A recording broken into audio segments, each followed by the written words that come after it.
नमस्कार, मैं हूं हरिशंकर व्यास। सेंट्रल हॉल में आपका स्वागत है। आरक्षण फिर आग सुलगा दे रहा है। हरियाणा के जाट गुजरात के पटेल से अधिक उग्रता दिखा रहे हैं। बीच में आंध्र प्रदेश में काम्मा जाति का उद्यम देखने को मिला था। नरेंद्र मोदी सरकार और भाजपा गलती कर रही है जो आरक्षण के बीच नया आरक्षण ठूस कर आग बुझाने की जुगत में है। हरियाणा में ओबीसी के बीच जाट को एडजस्ट करने से भाजपा ने इधर की रहेगी और न उधर की। ओबीसी भड़केंगे तो जाट संतुष्ट नहीं होंगे। फिर यदि हरियाणा के दबंग खाते पीते जाटों को आरक्षण मिलता है तो गुजरात में पटेल को क्यों नहीं देंगे, महाराष्ट्र में मराठाओं को क्यों नहीं मिलेगा।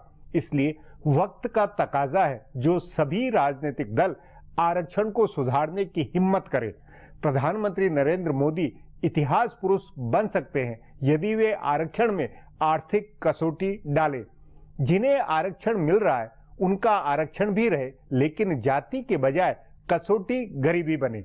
इसका फायदा यह होगा कि जातियों के बीच लड़ाई, संघर्ष और छीना झपटी की होड़ खत्म होगी। भारत में आने वाले सालों का संकट यह होना है कि नौजवानों की बेरोजगार फौज में गुस्सा सुलगेगा कि फला जात के लड़के को तो नौकरी मिल रही है और उन्हें नहीं। यदि पूरे समाज देश में गरीब को नौकरी में प्राथमिकता मिलती है तो भेदभाव का रंज नहीं बनेगा। यह बारीक मगर गहरा मनोवैज्ञानिक मामला है। हरियाणा हो या गुजरात, वहां जाट या पटेल नौजवान सड़कों पर जैसे निकला है वैसा भविष्य में पूरे देश में नौजवान करेगा। जाति के आधार पर एक दूसरे के प्रति शिकायत बनेगी, समाज देश में विग्रह बनेगा। इसलिए प्रधानमंत्री नरेंद्र मोदी को समझदारी और हिम्मत दिखाते हुए ऐतिहासिक रोल अदा करना चाहिए। आरक्षण को सुधारने की हिम्मत दिखानी चाहिए। आज इस पर चर्चा है, मगर उससे पहले गपशप और खास सुर्खियां। शुरुआत सियासी गपशप से करते हैं।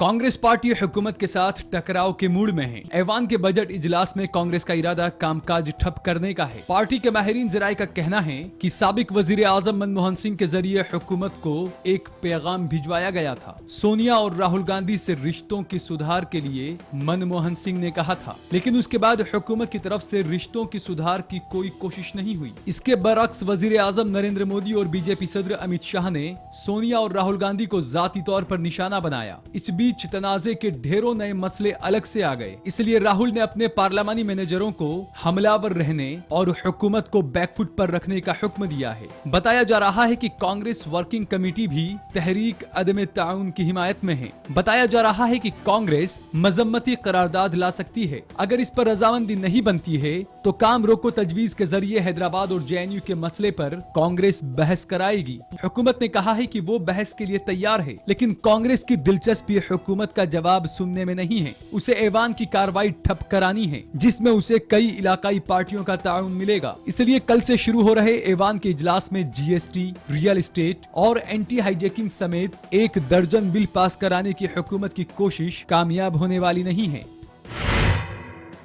कांग्रेस पार्टी अब पूरी तरह से राहुल गांधी के एजेंडे पर चल रही है। कांग्रेस सदर सोनिया गांधी ने हिकमत अमली के मामलों में खुद को पीछे किया है। पार्टी की सियासी लाइन राहुल गांधी तय कर रहे हैं और ऐवान में हमलावर रहने की हिकमत अमली भी उन्होंने बनवाई है। जीएसटी पास नहीं होने देने की हिकमत अमली भी राहुल गांधी की है। कांग्रेस के माहिरीन जराये का कहना है कि जवाहरलाल नेहरू यूनिवर्सिटी में हिंदुस्तान मुखालिफ नारेबाजी के बाद तलबा के साथ इजहार यकजहती के लिए जाने का फैसला राहुल गांधी और उनकी टीम का था। पार्टी के कई सीनियर रहनुमा इसकी हिमायत में नहीं थे। वो मान रहे थे कि इससे पार्टी को नुकसान हो सकता है। उन्होंने इस पर सवाल भी उठाए, लेकिन बाद में वो इसकी हिमायत में आ गए। राहुल गांधी के साथ साथ दिल्ली के सूबाई सदर अजय माकन गए तो कांग्रेस के सीनियर रहनुमा और साबिक मरकजी वजीर बराए इक्तसादियात आनंद शर्मा भी गए। बाद में कांग्रेस सदर सोनिया गांधी के सियासी मुशीर अहमद पटेल ने भी राहुल के जेएनयू जाने की बात की हिमायत की। असम में तरुण गोगोई की कमान में इंतखाब लड़ने का फैसला हो या पंजाब में कैप्टन अमरिंदर सिंह को दावेदार बनाने का फैसला है, तकरीबन सभी सियासी फैसले राहुल ने किए हैं। तमिलनाडु में डीएमके से मफाहमत की बात करने जरूर गुलाम नबी आजाद गए थे, लेकिन वो राहुल की रजामंदी से गए थे। उत्तर प्रदेश में भी तब्दीली का मामला राहुल की रजामंदी के लिए रुका हुआ है।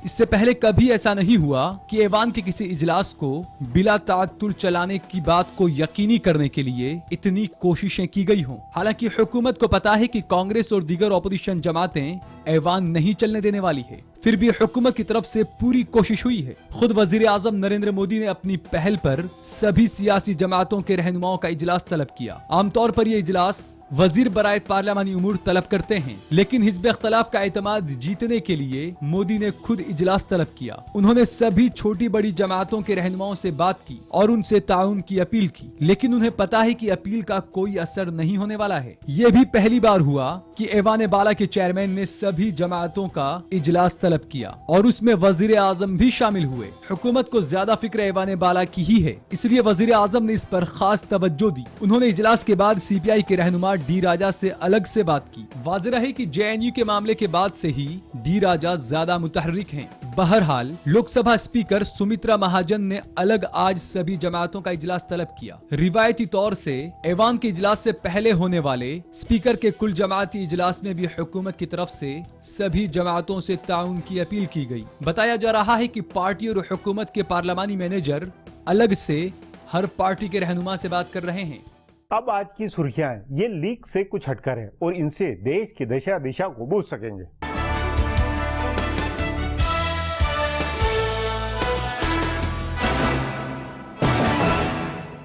अदालत उज़्मा ने आज साफ कर दिया है कि वो जेएनयू मामले में अपनी समाअत का दायरा नहीं बढ़ाएगा। अदालत ने कहा है कि वो 15 फरवरी को पटियाला हाउस कोर्ट में हुई झड़प के मामले पर ही समाअत करेगा। इससे पहले अदालत ने Delhi police, Delhi high court और 6 वकला की कमेटी की तरफ से दी गई रिपोर्ट देखी है और कहा है कि इसमें कोई भी बात चौंकाने वाली या धमाकाखेज नहीं है और इसलिए इस पर जल्दी समाअत की जरूरत नहीं है। अदालत ने इन तीनों रिपोर्टों को मंजर आम करने और सभी फरीकैन से इस पर जवाब देने के लिए कहा है। इसकी आइंदा समाअत अब 10 मार्च को होगी। अदालत उज़्मा ने इसके साथ ही ये भी कहा है कि कल दिल्ली हाई कोर्ट में जेएनयू स्टूडेंट यूनियन के सदर कन्हैया कुमार की जमानत पर समाअत होगी, उस पर इस रिपोर्ट का असर नहीं होना चाहिए। जवाहरलाल नेहरू यूनिवर्सिटी में 9 फरवरी को अफजल गुरु की हिमायत और हिंदुस्तान मुखालिफ नारे लगाने के मामले में मुलजिम बनाए गए जेएनयू के 5 तालिब इल्म कल रात अचानक सामने आए। उन्होंने जेएनयू के अहाते में एक रैली को खिताब भी किया और मरकजी हुकूमत पर हमला बोला। कलीदी मुलजिम बनाए गए तालिब इल्म उमर खालिद ने कुछ मीडिया ग्रुपों पर भी हमला किया। दिल्ली पुलिस के कमिश्नर बीएस बस्सी ने कहा कि मुलजिम तलबा को सरेंडर कर देना चाहिए, जबकि तलबा ने कहा कि पुलिस उन्हें गिरफ्तार करे। तलबा का कहना है कि उन पर लगे मुजरिमाना इल्जामात को वीसी वापस कराएं। खुद सुपुर्दगी और गिरफ्तारी के तनाजे पर यूनिवर्सिटी के तलबा और असातिजा भी खेमों में बटे नजर आए। बस्सी ने कहा कि अगर तलबा को लगता है कि वो बेकसूर हैं, तो उन्हें सामने आना चाहिए और तफ्तीश में ताउन देना चाहिए।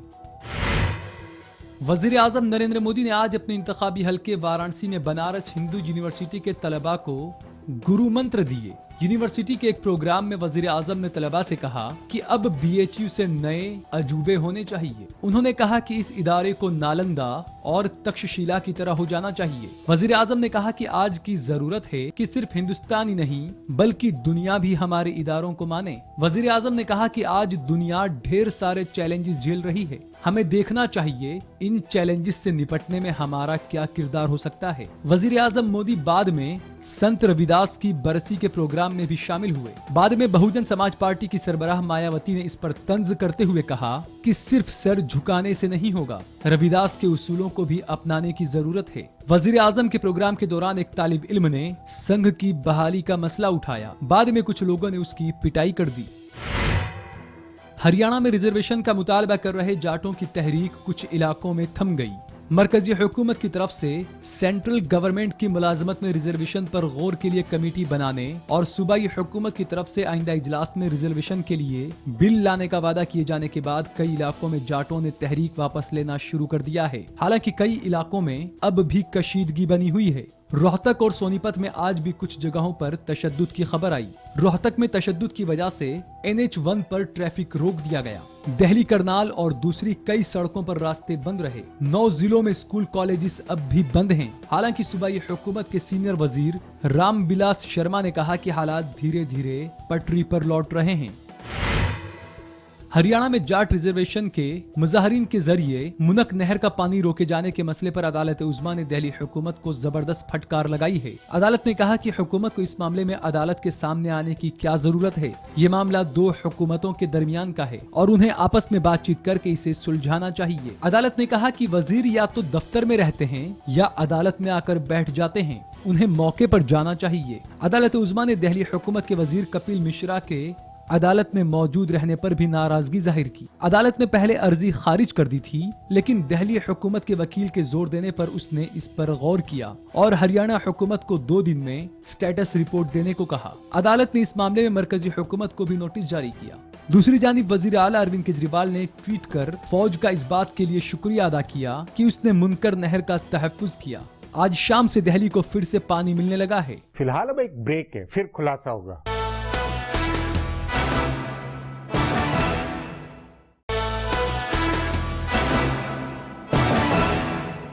भारत में नेता और व्यवस्था में हिम्मत नहीं होना नंबर 1 संकट है। आरक्षण की जो व्यवस्था बनी या जो चली आ रही है, उसे बदले वक्त के अनुसार सुधारने की किसी में हिम्मत नहीं है। लेकिन यदि नहीं सुधारा तो आगे आग ही आग है। आरक्षण का झगड़ा पार्टियों, नेताओं और देश सबको चौपट करेगा। इस पर आगे चर्चा करें, उससे पहले देखें मेरा यह खुलासा।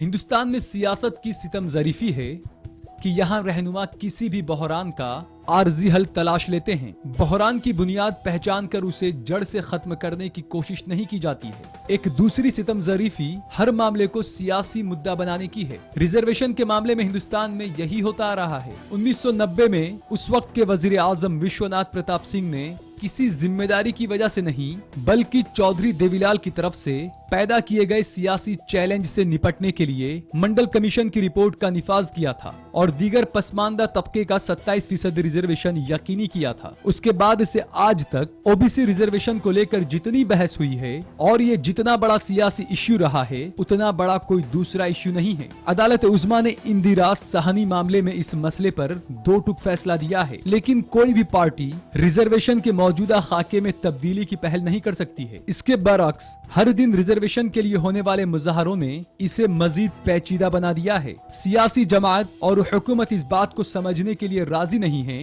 कि रिजर्वेशन के मुतालबे का सीधा ताल्लुक मुलाजमत की कम होती तादाद और रोजगार के दूसरे मुतबादिल की कमी से है। जैसे जैसे रोजगार के मौके कम हुए हैं, वैसे वैसे मुख्तलिफ तबकों की तरफ से रिजर्वेशन का मुतालबा तेज हुआ है। बढ़ता इक्तसादी फर्क और सामाजी सतह पर बदलते तनासुब ने ऐसी जात बिरादरियों को रिजर्वेशन का मुतालबा करने के लिए मजबूर किया है जिन्हें हुक्मरान तबके का हिस्सा माना जाता था। आइन के मुताबिक सामाजी और तालीमी तौर पर पिछड़ी बिरादरियां ही रिजर्वेशन की हकदार हैं। इक्तसादी पसमानदगी को रिजर्वेशन की बुनियाद नहीं माना गया है। हालांकि गुज़िश्ता कुछ वक्त से इसका मुतालबा उठ रहा है, लेकिन किसी हुकूमत ने इस पर सही तरीके से गौर नहीं किया है। कोई भी पार्टी रिजर्वेशन का फायदा ले रही बिरादरियों को नाराज करने का जोखिम नहीं लेना चाहती है। इसलिए जब भी कोई नई बिरादरी रिजर्वेशन का मुतालबा करती है तो उसे झुंझुना पकड़ा दिया जाता है। गुज़िश्ता आम इंतखाबात से पहले जाटों और मराठों को ओबीसी की फहरिस्त में रिजर्वेशन दिया गया था, लेकिन अदालत उज़्मा ने यह कहते हुए इसे खारिज कर दिया था कि जाट और मराठे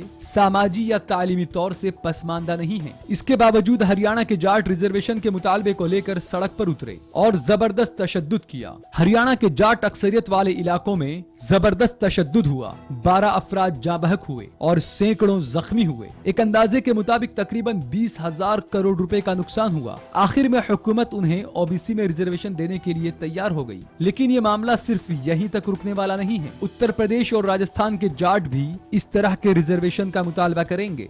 मराठों की रिजर्वेशन तहरीक फिर तेज होगी। उधर आंध्र प्रदेश में मजबूत कापू बिरादरी फिर से रिजर्वेशन का मुतालबा करेगी। सामाजिक तौर से मजबूत बिरादरियों को ओबीसी में शामिल करने से दूसरी ओबीसी बिरादरियों में अलग नाराजगी है। हरियाणा में जाटों के खिलाफ सैनी और दूसरी ओबीसी व दलित बिरादरी की नाराजगी सड़क पर जाहिर हुई। कई इलाकों में सामाजिक तसादुम के हालात पैदा हो गए थे।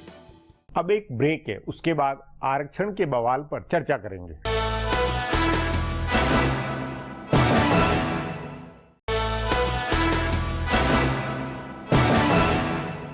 आरक्षण जिन्हें मिल रहा है उन्हें मिलता रहे, पर यदि उसमें कसौटी सिर्फ गरीब की हो तो दूसरे गरीब भी एडजस्ट हो सकेंगे और जाति आधारित होड़ व खुन्नस का समाधान भी निकलेगा।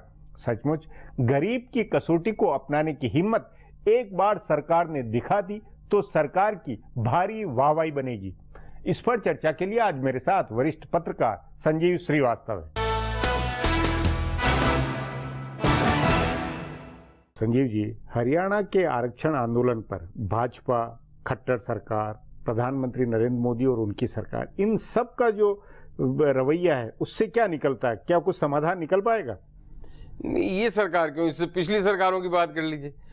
जाट आंदोलन की बात करिए, आप कापू आंदोलन की बात करिए, किसी भी आंदोलन, आरक्षण से संबंधित हर मुद्दे ऐसे हैं कि ये अपने आप में इतने जीवट भरे हैं और उसमें इस कदर पैशन अराइज हो जाता है, इस तरह से लोग एक दूसरे से मतलब बिल्कुल नफरत जैसा ही माहौल हो जाता है। खून के प्यासे लिटरली नहीं तो इमोशनली तो हो ही जाते हैं। तो वो, और ये एक ऐसा, वो कहते हैं ना शेर की सवारी, तो अब ये एक ऐसा मुद्दा है कि ना इसको निगलते बनता है, ना उगलते बनता है, ना चढ़ते बनता है, ना उतरते बनता है। बात ये कि पूरा विषय जो है इसकी जब तक एक समग्रता से उस पर चर्चा नहीं होगी और विचार और एक पॉलिटिकल कंसेंसस नहीं बनेगा, क्योंकि आप देखिए ना अभी इस समय हरियाणा में क्या हो रहा है, किस कदर भाई जाट एक डोमिनेंट कम्युनिटी है, एक वहां पे रसूखदार कम्युनिटी है, इसमें किसको कोई संदेह है। अब उन्होंने जिस तरह से एक आतंकी कहूंगा मैं मचा रखा है, चाहे उनकी मांग जायज है या नाजायज है एक अलग मुद्दा है, लेकिन आप इस तरह से 2016 में दुनिया की सबसे तेजी से बढ़ी हुई अर्थव्यवस्था को और देश की राजधानी को आप हॉस्टेज रख सकते हैं। ये तो मतलब हमारे सबके लिए बहुत ही शर्म और चिंता का विषय नहीं, लेकिन ये इस चिंता के साथ में आपको ये परिवर्तन नहीं कि जैसे पटेल आंदोलन हुआ था, कापू हुआ था या मराठा आंदोलन है और उसमें नौजवानों की जो हिस्सेदारी जो तमाम, तो एक इस आरक्षण का जो मसला है इसकी भी बुनावट में बहुत कुछ परिवर्तन आया, इसको हम बूझ नहीं पा रहे हैं, ये नहीं लगता? नहीं, इसके भी कई पहलू हैं जो हरियाणा के लोगों से बात करते हैं, नए पहलू, नए पहलू हैं कि सब इसकी एक जो बिंदु लोग कहते हैं हरियाणा पॉलिटिक्स को समझने वाले, वो कहते हैं कि जी वहां पे फिर ये कोशिश करी जा रही है कि जाट वर्सेस नॉन जाट एक मूवमेंट खड़ा हो जाए, तो नॉन जाट मेजॉरिटी हो जाएंगे, जाटों की संख्या कम पड़ जाएगी तो वो आइसोलेट हो जाएंगे, हम सरकार बना लेंगे। कोई कहता है जी राजस्थान में भी ये एक्सपेरिमेंट हुआ था, लेकिन बात यही है कि हर चीज राजनीति, और वो चाहे जेएनयू का मुद्दा है, चाहे आरक्षण का मुद्दा है, चाहे जो भी, अगर हम हर चीज को पॉलिटिकल प्रिज्म से देखेंगे तो फिर इस देश के बारे में कौन सोचेगा, लेकिन इसमें समाज के बारे में कौन सोचेगा? लेकिन इसमें राजनीतिक दलों को अपने निज स्वार्थ के से हटकर सब कुछ को समग्रता से अब देखने की जरूरत नहीं आगे तक है। वही बात तो कहने का प्रयास है कि जब तक, देखिए बड़ा मुद्दा क्या है, बड़ा मुद्दा आज देश में ये है कि देश की राजनीति इतनी विभाजित हो चुकी है, इतनी ज्यादा, मतलब कॉम्पिटिटिव तो होनी चाहिए, प्रतियोगिता का भाव तो होना चाहिए, राजनीतिक दल अलग अलग हैं, सबको सत्ता चाहिए, लेकिन उसमें इस किस्म की कटुता आ गई है कि भाई आप एक दूसरे को देखना तक बर्दाश्त नहीं करते, बात करना तो छोड़िए, वही आरक्षण पक्ष में और आरक्षण विरोधी, वही जाट वर्सेस नॉन जाट। तो अगर हर स्तर पर राजनीति से लेके सामाजिक और समाज में भी फिर जातियों के स्तर पे अगर हम इस तरह की कटुता पैदा कर देंगे तो किसी भी चीज का कैसे हल नहीं निकलेगा। अब ये तो सब ऐसे बिंदु हैं जिसमें कि देश में चर्चा होनी चाहिए, जो देश चला रहे हैं, जो देश चलाना चाहते हैं, जो नहीं चला पा रहे, पहले चलाते थे, जो चलाने के दावेदार हैं, उन सबको बैठना चाहिए। ये है गोलमेज सम्मेलन के मुद्दे होने चाहिए, पर लेकिन इस पे कोई बात नहीं कर रहा इसमें, और इनकी जाटों के आंदोलन का कोई नेतृत्व नहीं है इस समय। एक ट्रैजिक सिचुएशन है एक्चुअली। इस ट्रैजिक पूरी सिचुएशन में एक मोटे तौर पर कि गट रिएक्शन में क्या समाधान का बिंदु हो सकता है, जिसमें मेरा ये मानना है कि आर्थिक कसौटी या गरीब वाला ये बुनियादी मुद्दे पर अब फोकस नहीं बनना चाहिए। बिल्कुल बनना चाहिए। देखिए इसके ये भी कोई ऐसा समाधान नहीं है जो आज ही सूझा है या हमारी चर्चा में निकल के आ रहा है। ये भी कई दशकों से ये है कि भाई आरक्षण जो एक कोट अनकोट अगर बिल्कुल हम सांचे में डाल लें कि जो आरक्षण के मौजूदा मॉडल के विरोधी हैं उनका मानना है कि सब आर्थिक आधार पे करें, जो मौजूदा मॉडल के पक्ष में उनका हमेशा से मानना है कि नहीं सिर्फ आर्थिक नहीं हो सकता, क्योंकि ये तो सामाजिक रूप से इतने हजारों साल से पिछड़े हुए हैं कि पहले इनको वहां लाइए। नहीं उसमें संजीव जी ये कि दलित और आदिवासी उनके साथ में सामाजिक छुआछात, अस्पृश्यता, ये तमाम बातें थी, लेकिन गुर्जर, जाट या जाट बनाम यादव, ये तो एक किसानी की जो समाज है, उस किसानी समाज का ज्यादा बुनियादी संकट है। सही कह रहे हैं। और जो दूसरी बात इसका पहलू है कि अगर आपको समाज को और भारत को अलग अलग भाषाओं में, प्रांतों में और अब इस तरह से अलग अलग जातियों में इस कटुता के साथ नहीं बांटना है कि लोग एक दूसरे को क्योंकि सबको लगता है मेरा हक छिन रहा है, आप मेरा अधिकार ले रहे हैं, तुम मेरे घर में घुस के मेरे पेट पे लात मार रहे हो। अगर ये नहीं करना है तो इसके बारे में वही गोलमेज सम्मेलन हो, सब मिलके तय करें कि भाई चाहे हम मॉडल यही रखें लेकिन उसमें इकोनॉमिक आधार किसी तरह से इंट्रोड्यूस करें कि लोगों को ये तो नहीं लगे कि नाइंसाफी हो रही है कि जी उस जात का तो बड़ा आदमी भी ले रहा है और हमारा गरीब निर्धन भी मारा जा रहा है, उसकी कोई सुनवाई नहीं है कि बेचारा सही जात में पैदा हो गया या गलत जात में पैदा हो गया। तो बट बात यह है कि देखिए आज भी जब हम बात करते हैं या कॉन्स्टिट्यूशन की बातें होती हैं तो क्या बुद्धिमत्ता से और क्या इमेजिनेशन और कितनी दूर अंदाज सोच के साथ लोगों ने संविधान का निर्माण किया, उसके एक एक बिंदु को हम उसके 70 साल बाद उसमें जो थोड़े बहुत संशोधन है, इंटेलिजेंट सुधार है, वो भी नहीं कर पाते क्योंकि इतने पॉलिटिक्स में उलझ गए और उन्होंने बिल्कुल पॉलिटिक्स से ऊपर उठ के करी सब बात। बट मेरे ख्याल से तो ये जो जनरेशन ऑफ लीडरशिप है इसने देश को फेल किया है। जी संजीव जी, बातचीत को यहीं समाप्त करेंगे। प्रोग्राम में आने के लिए बहुत बहुत धन्यवाद। हमारा प्रोग्राम अब यहीं खत्म होता है। आग्रह है प्रोग्राम पर अपनी राय hsvyas@nayaindia.com पर ईमेल करके बताएं या hsvyas@Twitter और Facebook/नया इंडिया न्यूज़पेपर पर जाहिर करें। अब कल फिर मिलेंगे इसी चैनल पर इसी समय।